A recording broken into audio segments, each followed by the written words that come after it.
GM. So today is Saturday. Won't be looking too much at trades today. I'm a little bit um, caught a nice trade on Uniswap the other day during the initial move on Ethereum, and I really should have continued to hold or looked for a second position, but it was only a quick scalp. I just traded the momentum. However, it's one of those scenarios where I knew this was going to happen to a certain extent. Sometimes you say, "Oh, I knew that was going to happen," and you don't take the trade, and you have those regrets. Though those happen to me too. It happens to everyone.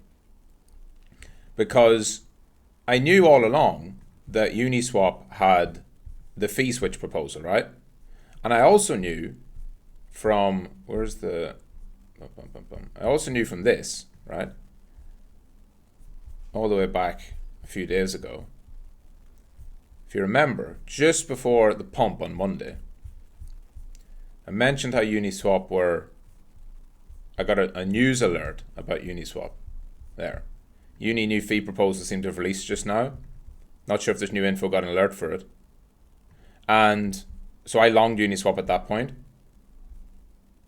as part of a news system. And that was right before the pump. Obviously, that was coincidental. The Uniswap fee thing had nothing to do with Ethereum ETF. But I knew that would be a topic again once we get going, because Ethereum beating the SEC, or not beating the SEC necessarily. I think they're still technically in a lawsuit with the SEC, but they've had a big win over the SEC by obviously getting the ETFs approved. And I said, and this is the most obvious knock-on effect is that all these old DeFi coins that are wrecked because people consider them securities and they're afraid to invest in them. Positive developments with the SEC is going to take that and really remove that barrier, or potentially. So anyway, the point is, I took profit too soon, but it was just a scalp. The thing I was saying in trading chat this morning, I mentioned how, no, where to watch it? Trading analysis. Said Uniswap is repeating the XRP playbook from 2020. What does that mean? Well, if you remember, in 2020, Ripple, and if you weren't around, I'll refresh your memory or fill you in on it. Ripple in 2020 did the exact same thing that Uniswap is doing, where it comes out of its sort of grinding around in the bear market, starts to come out of it, massive pump up, seemingly unexplained. For Uniswap, it was the fee switch proposal. Right before the SEC sue them, and then boom, down it goes, serves them Wells notice. SEC served Ripple a Wells notice. And it's the exact same pump and dump pattern. And I mentioned this a couple of weeks back, that if you see Uniswap following the Ripple playbook, you know what to look out for. Because you have insider pump, you have the Wells notice, lawsuit, and then you have the main move. Ripple ended up actually going like way higher in the bull market, even though it never won its case. Not during 21, right? Not during 2021. Ripple's case didn't progress until 2023. With Uniswap, it could be different because they might actually end up beating the SEC. The SEC might just drop the lawsuit. Because obviously since this, we've had Ripple getting their favorable decision, Grayscale getting a favorable decision. The SEC has been really getting crushed by crypto in the last little while. Also, the fee switch proposal would give utility to the Uni token. Also, you could see a resurgence or revival of some of these older DeFi coins. Anyway, point is, just keep an eye on it. Is it going to follow the exact same playbook? I mean, I doubt it. But certainly, there is some rhyming there. There are some similarities. And that's a really good, this is a good idea of where you might see the, excuse me, matrix attack, where you might see the future prospects for Uniswap itself. Consolidate around here, big move up, probably in line with like the actual fee switch going live, and then a peak. Because I don't know if people will keep wanting to buy Uni beyond that, but you never know. One thing to note as well, once the charts start to look really similar, that is almost always when they stop looking similar, right? So up until this point, the charts look really similar. You have your initial rally as insiders front run, the news that's coming. Then you have the pump. Then you have the pump. Then you have the bad news. Then you have the bad news. Then you consolidate. Now it's pumping up. And you're like, holy shit, well, I know what's going to happen to Uniswap next. Uniswap is absolutely, definitely going to go up a little bit more, drop back, one more push, down into here. Then we all get fucking mega rich as we get 150x long Uniswap right over here, right? Wouldn't you just do that? Well, of course. It's called apophenia. It's your brain's tendency to spot patterns in things.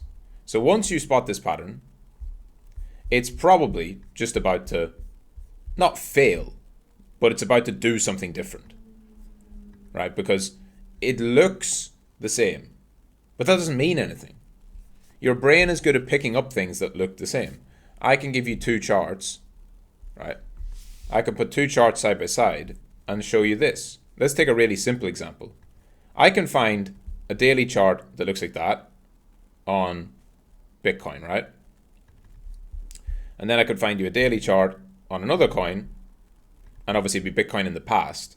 And I could find you a daily chart on another coin that looks like this, and I could show you it. So imagine this is like, shitcoin XYZ in 2024, and this is BTC from 2019, worst 9 ever, and this is 24, and you'll be like, holy shit, looks the exact same, right? Daily chart, double top. That time Bitcoin went down, so I'm going to get short Mr. XYZ coin. And then of course what happens to XYZ coin? It doesn't do that. It goes up. And maybe it just goes up a little bit more and then down. But of course, because you thought it would fractal play out the exact same, you're starting to short it here, right? And then you get stopped out. And you probably try to short it again, and then it stops looking the same. Then this is not the same chart now. Right? That one had a small bounce, then down. This one had a small bounce, then another, then another. It's not the same. The only thing that was the same was the double top. Right? They both had double top. So I think you know this. Everyone knows this, but it's important to have reminders of it, because you cannot overpower your brain all the time. What do I mean by that? I noticed this as soon as I woke up this morning. Because my brain is really good at pattern recognition, which, by the way, is not always a good thing. As soon as I saw the Uniswap news, I was like, oh, it's doing the Ripple pattern. That's why I typed it in trading analysis before I even looked at a chart. Because I just know. I look at so many charts, and I remember looking at it before, and I know the path it's taken. And it's like, oh, that looks like this. And I do this all the time. I'll look at something and I'll be like, that looks like XYZ did in 2019, 2021, 2023. Because it just looked so many times. And it can be helpful as a guide, right? It can be helpful to understand different things. And it's really good to have good pattern recognition, but you have to also be disciplined with it. So the fact that I can remember a lot of these things, it comes from my previous career in sales, believe it or not. Because I used to have to remember a lot of things about my clients, about customers, about calls. If you've got 200 clients and you've met all of them and you've done meetings with them and taken notes and you've worked with them and you've had to put stuff together, when you meet that person, you need to remember their name. You need to remember where they work. You need to remember their position in the company. You need to remember the little personal things you know about them. Where do they live? What's their hobbies, interests, sports? Do they have kids, family, wife, whatever? Like, all these little things are super important in relationship building. And it's okay for them. It's easy for them to remember you. When I used to work as a consultant, a recruitment consultant, they had me. So I was Michael, who worked for the recruitment company. I was the only person they spoke to. So if they heard the company's name, they're like, oh, that's Michael. It's easy because it's just one point of contact. But as the consultant, you have 200 plus points of contact. Another underrated reason, by the way, you know how much I love sales. Another underrated reason why doing sales is beneficial. It's not just about sales skills, persuasion, making money. Also allows you to become very, very good at understanding people and learning about people and actually taking an interest. Yes, it's obviously for selfish reasons. You take an interest in them because you want to make money. But isn't the end result good? You get to know more about people, and when you then bring that up to them when you see them, everyone loves it when you remember stuff about them. So anyway, long-winded way of saying, that was a big part of where I got pattern recognition skills from, because I used to have to just memorize and associate things. Because you can't just remember it from a page. You can't just write stuff down and then remember it. It's like you would associate being in a certain part of the city with a certain person. Or I would go back to little things, like I would go to a certain cafe that I hadn't been to in 2 years.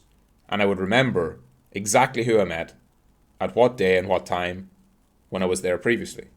Just little things. And I would purposefully do this. I would play those mental games with myself. I'd be like, where was I meeting? Oh, I met John at this place 2 years ago. It was in July. And I know it was in July because it was this job and I did this job for this company in that month. And it got me 25k of commission or 25k of sales for the company, blah, blah. And you just try and put all this together. Because to me, there's no negatives to having a good memory, right? Except the markets. And because when I started trading then, and I noticed, shit, I've got like, well, it's not natural either. It's definitely a skill I've developed. I don't naturally have good pattern recognition abilities. Maybe a part of it you do.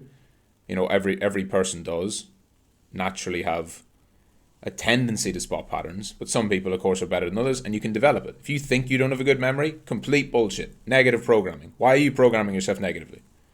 Oh, I've got such a bad memory, I'm so forgetful. No, nobody has a bad memory, unless you've got like a medical condition, right? No one has a bad memory. They just don't want to remember. It's not important enough. There's a big difference. There's loads of stuff that I won't remember happening because it's not important. I always view it this way, and maybe this is turning into more of a psychology lesson, but fuck it, it's a Saturday. Market doesn't really matter so much. I'll look at Bitcoin in a moment. It's important, or sorry, if it's important to you, you will remember it. You know this, right? Why do you know the names of your family members, but not that guy you met last week in a fucking bar that you were talking to? He was a friend of a friend. You can't remember. Oh, I was out with John and I met this other guy and he had a drink with us and then he left. And what the fuck was his name? Right? But you remember, you know your family members' names because it matters more to you. Or even, maybe a better example, because you might remember your family member's name because you live with them your whole life, blah, blah.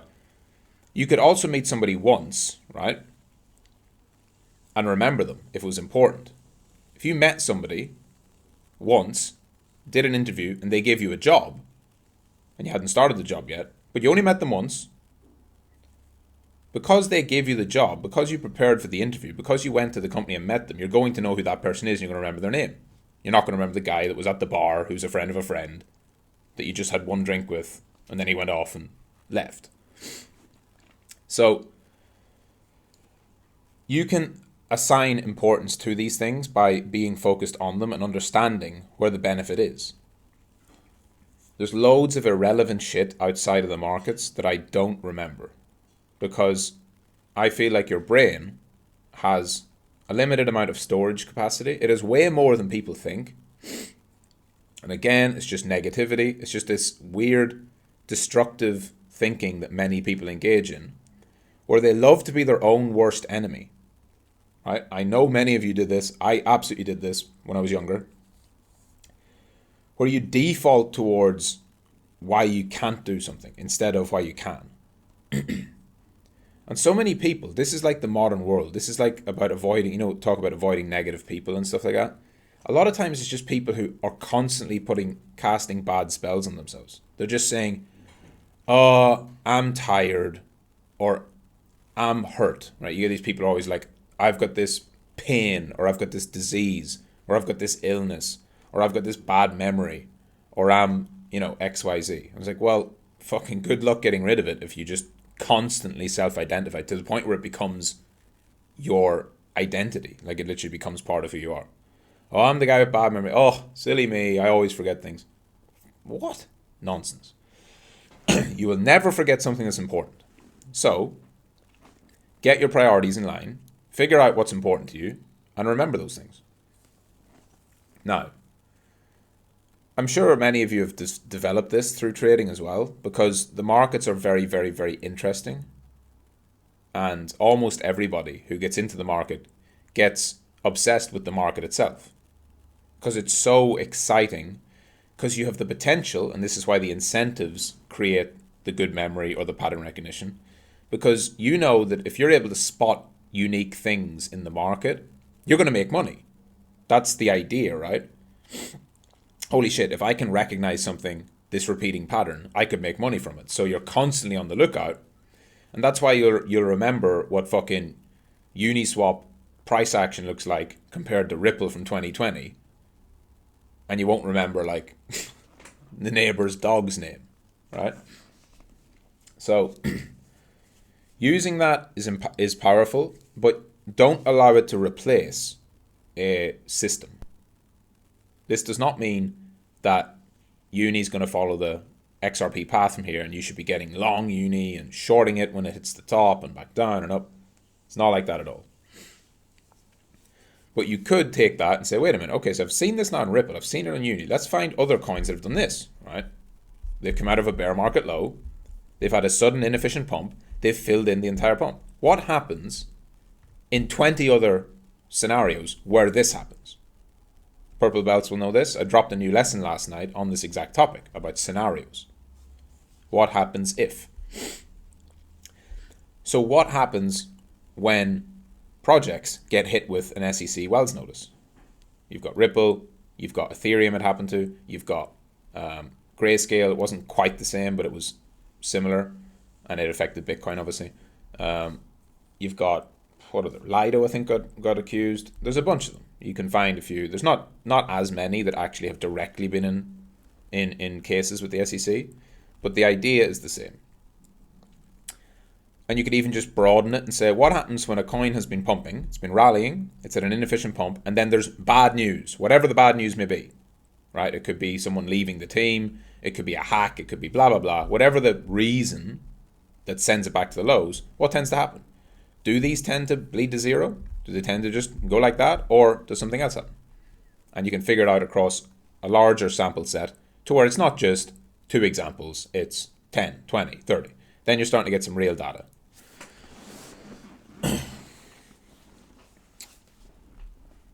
So,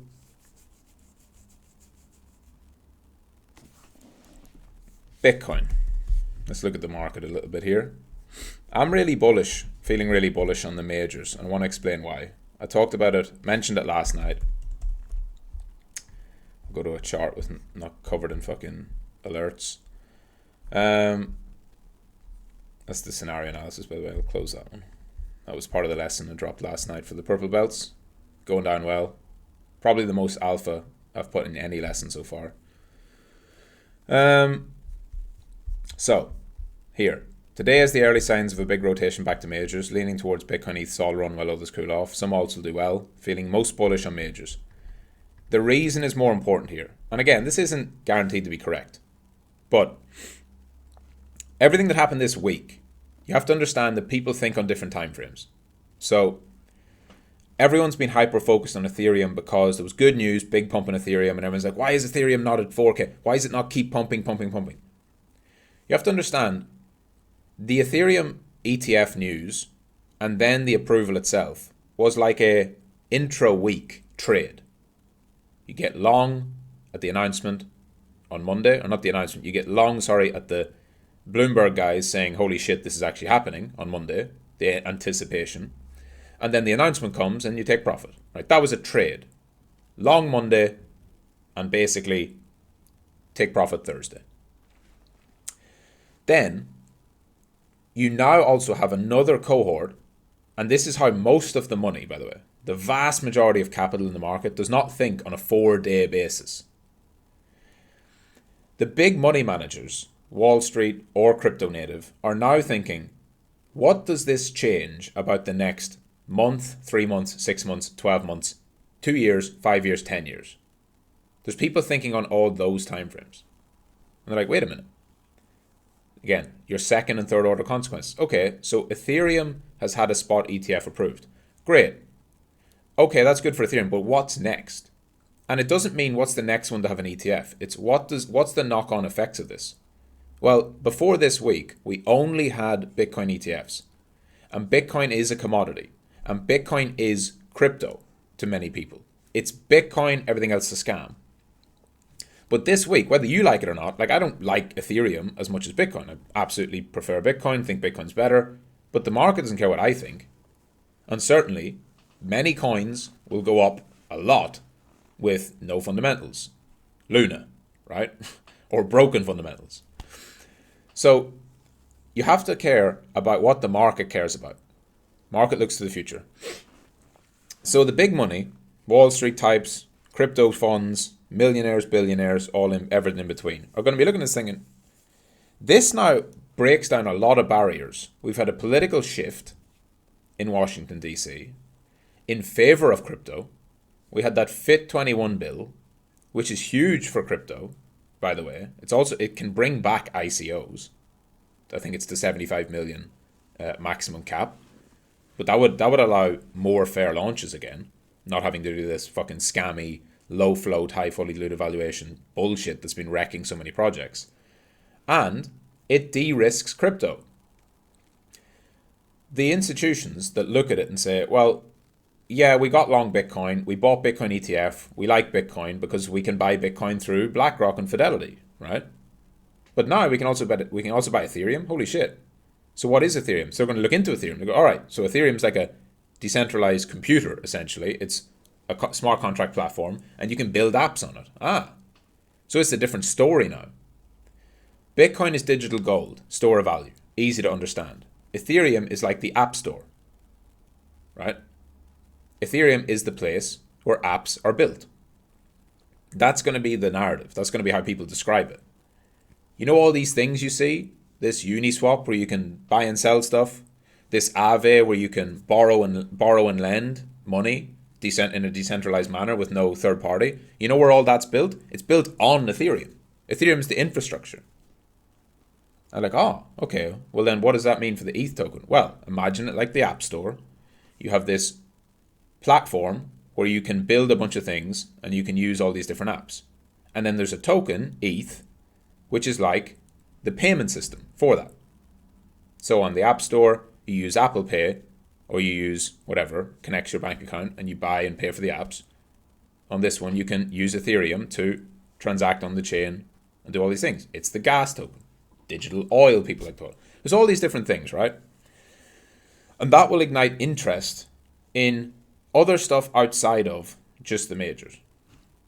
But for right now, the way I see it is, crypto traders, investors, Wall Street, institutions, all these people, there's a bunch of capital that was probably on the sidelines or in Bitcoin that did not want to go into any other coins because they didn't really see a clear path for it. There is now a clear path. And a lot of times people will be like, okay, if the market's going to pump, what's the best altcoin? But I think this is one of the times where the money flows back to the majors in a big way first. And then you see actually a bit more of a typical rotation that we would have seen in the past. You've probably heard and seen, the schematic, the graphic of here's how money flows in crypto. It goes Bitcoin first, then Ethereum, then large caps, then mid caps, then small caps, then the total dog shit meme coins and trash and dinosaur coins. They pump and then it all ends and we crash and go to zero, right? That's not going to play out exactly that way, but this is the setup where that can happen. Because the only thing that matters there is that the money comes into the big ones first. And it's a very simple reason why the money's going to come into the big ones first. Because they're the only ones that are liquid. If you're especially looking at new money, the only new money in crypto is going to come from institutions and Wall Street. Everybody else can buy crypto. It's not like retail, of course, are going to buy some coins. But the cumulative billions of dollars, it's going to be big money that hasn't wanted to buy crypto before. If they now want to, where are they going to go? There's a very limited amount of options. You can buy Bitcoin or you can long Bitcoin. You can buy Bitcoin if you're a TradFi type through an ETF, IBIT, right? Or FBTC or GBTC, any of the ETFs. And we've seen this week as well. We've seen a full week of really positive flows. So from the announcement Monday, we've had it all the way since last week, but just taking it this week, you've had 230, 300 million, 150, 107, 251. We've had just a solid week of positive inflows into Bitcoin ETFs. It's reignited interest in crypto as a whole. And these big players, they will buy what they can buy. They can't buy Dogecoin. They're not going to go and use even Coinbase. They're going to buy the thing that's available in their Charles Schwab brokerage account or whatever, and they're going to buy that one, which is Bitcoin currently. The other way you can get exposure to anything outside of Bitcoin is on the CME, because we have Ethereum futures on the CME, right? Here.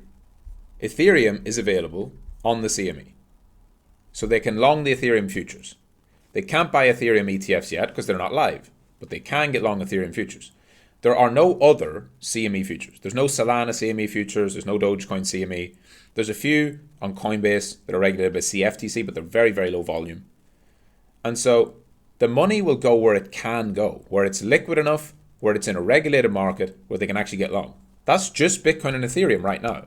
So that's why I see those ones being the biggest. And then I also think Solana will do well because Solana is big enough and liquid enough and well known enough that some of the more progressive Wall Street firms that are going to take the extra steps to buy actual crypto will buy and they will long the next one, which is Solana, the next biggest story, the fast, super cheap blockchain, blah, blah, blah.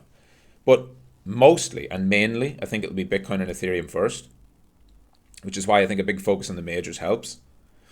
And then once you see the ETH ETF go live, same thing, they can buy Ethereum through another avenue. And I think that will be the rising tide. You'll get the wealth effect as Bitcoin and Ethereum make new all-time highs and go even higher.